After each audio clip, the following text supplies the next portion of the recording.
हरे कृष्णा, राधे राधे। हम सभी साधक श्री सुदर्शन सिंह जी चक्र द्वारा लिखित पुस्तक शत्रुघ्न कुमार की आत्मकथा का श्रवण कर रहे हैं। आज का प्रसंग है मधुपुरी। लवण असुर था और उसकी आसुरी वृत्ति ने उसे उद्धत कर दिया था। उसने अपने को अजय मान लिया था। उसके तप से संतुष्ट होकर भगवान शंकर ने उसे अपना त्रिशूल दे दिया और मदांध हो गया असुर।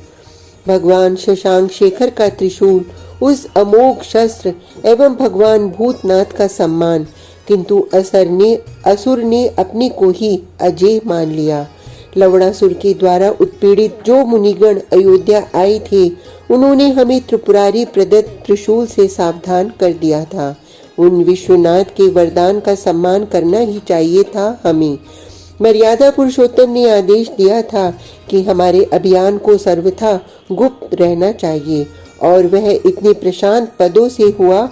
प्रमत्त प्राणी के समीप काल जैसे शांत नीरव पदों से पहुंचता है। मृत्यु की पद ध्वनि किसने सुनी है? लवण भी उसे नहीं सुन सका। हमारी वाहिनी उसके नगर के समीप पहुंच गई और वह प्रमोद मग्न रहा। अनाचार, पाप, प्रमाद, परोत्पीड़न प्राणी को स्वतः मृत्यु के समीप पहुंचा देता है। अपने प्रमाद एवं पाप से ही हत असुर लवण इतना असावधान वह कि उसकी राजधानी के समीप ही हमारी विशाल वाहिनी का शिविर, और उसे उसकी गंध तक नहीं। सदा की भांति असुर प्रातः आखेट करने निकला और हमने उसका नगर अपने आवरण में ले लिया। मध्यान्होत्तर लौटा वह कितना विभत्स दृश्य था। सेवक सैनिक ही नहीं, स्वयं लवण के करों में, कक्ष में, स्कंद पर आहत आर्तनाद करते मृग, वाराह, महिष आदि आखेट पशु थे, और उनके रक्त से असुर लथपथ हो रहा था। क्रूरता मूर्तिमान देखी हमने उस दिन। नगर द्वार पर मुझे उपस्थित देखकर उसे आश्चर्य हुआ, क्रोध आया। व्यर्थ था उसका रोष। उसके सामान्य अस्त्र शस्त्र, इनमें वह मदान तुच्छ था, हीन बल था, और भगवान शंकर का अजय त्रिशूल नगर में राज सदन के अंतःपुर में सुरक्षित था। असुर की उछल कूद निष्फल थी। वह त्रिशूल तक पहुंच नहीं सकता था। उसे समर नहीं करना चाहिए। मुझे श्री रघुनाथ ने अपने अमोघ बाण प्रदान किए थे, और युद्ध करना कहाँ था। एक प्रजोत्पीड़क को दंड देना था, और बहुत शीघ्र वह द्विज द्रोही समर भूमि में सदा को सुप्त हो गया। लवण के अनुचरों का बड़ा भाग संग्राम में निहत हो चुका था। मधुपुरी, यह दिव्य तीर्थ धरा, असुरों का आवास नहीं रहने दी जा सकती थी। हमने अवसर दिया कि अवशिष्ट राक्षस अपने परिजनों एवं परिच्छदों के साथ लंका चले जाएं और विभीषण का आश्रय ग्रहण करें। असुर ललनाओं का आवास लंका ही हो सकता था, और पराजित शत्रु के परिजनों के प्रति शूरों का औदार्य कभी कृपण नहीं हुआ। राक्षस जो कुछ ले जाना चाहते थे ले जा सकते थे। उन्हें पूरी स्वतंत्रता दी हमने।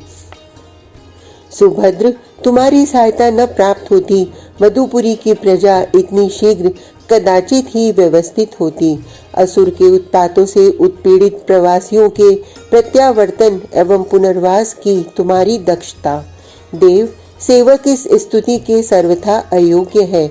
सुभद्र ने अत्यंत संकोच पूर्वक मस्तक झुकाया। अपने प्रभु की आज्ञा का पालन इस जन से हुआ, यह इसका अहोभाग्य। मुख पर तुम्हारी प्रशंसा मुझे नहीं करनी चाहिए, यह समझता हूँ सुभद्र, किंतु आज मधुपुरी में शत्रुघ्न की अंतरिम रात्रि है, ऐसा मेरा हृदय कहता है। प्रजा, असुर पीड़ित प्रजा को तुमसे जो व्यवस्था, जो सुविधा एवं जो सन्मार्ग प्रदान किया, तुम्हारे करों की छाया अब यहाँ के अबोध युवक शासक को प्राप्त होगी, और उसे पाकर वह निश्चिंत रह सकेगा। इस आशा ने मुझे पर्याप्त शांति प्रदान की है। इन श्री चरणों का किंकर यह जन। सुभद्र ने व्याकुल भाव से चरण पकड़ लिए अपने नरेश के। कुमार ने संकोच पूर्वक उन्हें संभाला। वे आर्द्र कंठ कह रहे थे, इसे पृथक न करें प्रभु, आपका अनुग्रह इस अनधिकारी को भी अवध का निवास दे सकता है। अवध स्वयं इस समय अस्त व्यस्त दशा में है। सुभद्र कुमार के नेत्र ऊपर लगे थे। सहोदर अग्रज को त्याग कर श्री रघुनाथ की अवस्था मैं उसे समझ सकता हूँ। वहाँ कब किस क्षण क्या हो जाएगा कोई नहीं जानता। तुम्हारी सेवा अभी मधुपुरी को अभीष्ट है। तुम्हारे करों ने आज ही जिसका अभिषेक किया है वह कुमार है, अनुभव रहित है और तुम्हारा संलालित स्नेह भाजन है। तुम उसे सहायता दोगे सुभद्र? सुभद्र ने मस्तक और झुका लिया। उसके मुख पर विवशता, खेद, पता नहीं क्या क्या एक साथ आ गया। अपने अधीश्वर का वियोग, किंतु जिनका आदेश जीवन में उनका नित्य सम्मान रहा, उनकी अनुमति को अस्वीकृत करने की शक्ति भी तो उनके हृदय में नहीं।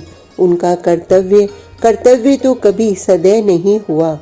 आज की रात्रि, इस निशा के भी प्रहर शीघ्रता से व्यतीत होते जा रहे हैं और तुम्हें प्रातः मेरे प्रस्थान की प्रस्तुति करनी है।